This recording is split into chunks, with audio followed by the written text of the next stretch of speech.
Yes, it is a special call to prayer. One in giving thanks to God for Christmas coming. My friends, by the way, I'm Pastor John from Living Stones in Sunland, Tujunga, Seventh-day Adventist Churches. We're not doing the normal call to prayer. We just want to make sure that we always keep in prayer our world, you, us, our churches. This has been an amazing year. I just saw a poll that said that 70% of people in this country say this was a bad year. And I understand where they're coming from. I feel it the same way at times. It's been an amazing year. But yet, through difficult times are the times when we find out who we really are. Through this year, we were able to hold together.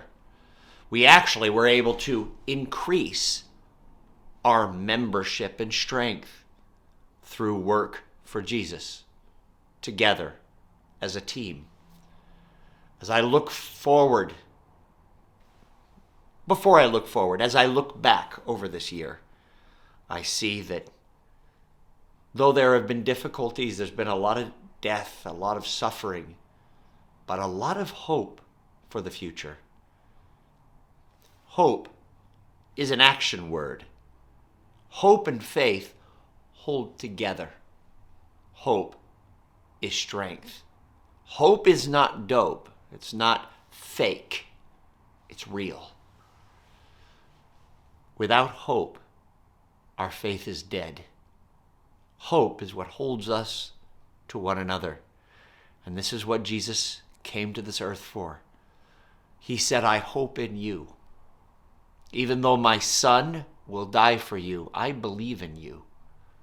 A few years ago, there was an incredible story called The Polar Express. And if you take a look here, this bell, this sleigh bell, is what this was all based upon. A story of a little boy who did not have faith, did not believe that Santa Claus existed. And of course, we all know that Santa Claus does not exist, but essentially, what the story was about is believing in that higher power, that magical beauty to the world. We all live our lives talking about God, referring to God. If you grew up as a Seventh-day Adventist or Jewish or Christian or Muslim, oftentimes you speak about God. It doesn't mean you believe in him. It means you talk about him, but you don't know him. Well, this little boy went all the way to this polar on this train, and it, of course, is all a dream, right? He doesn't know if he's asleep or awake.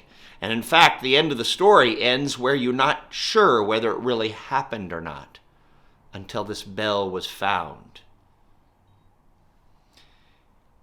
The bell rang from Santa's sleigh, and he himself could not hear any of those bells ringing because he didn't believe. His eyes saw, but he didn't believe it. And Santa comes down to him and says, "What is your wish?" And he says, "I want to believe." And so Santa gave him this gift. He still couldn't hear it. And then, after Santa left, he began to be able to hear the bell ring. And he was so happy. And then he came back to the train to go home, and his ticket was, the message was put on his ticket to believe.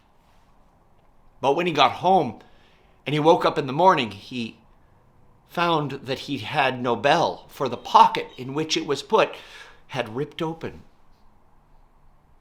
Was his life going to be normal again? No longer with mystery, no longer with God, no longer with any point to life. But then a little box came. And inside that box, again came the bell. He could hear it. His little sister could hear it. His mom and dad went like this. They couldn't hear it ring, and they said, it must be broken. And then at the end, it said, always I could understand it. All my friends, even my younger sister, at one point no longer could hear it ring, but I could always hear it ring. My friends, in this Christmas time, never let us lose childlike faith in Jesus.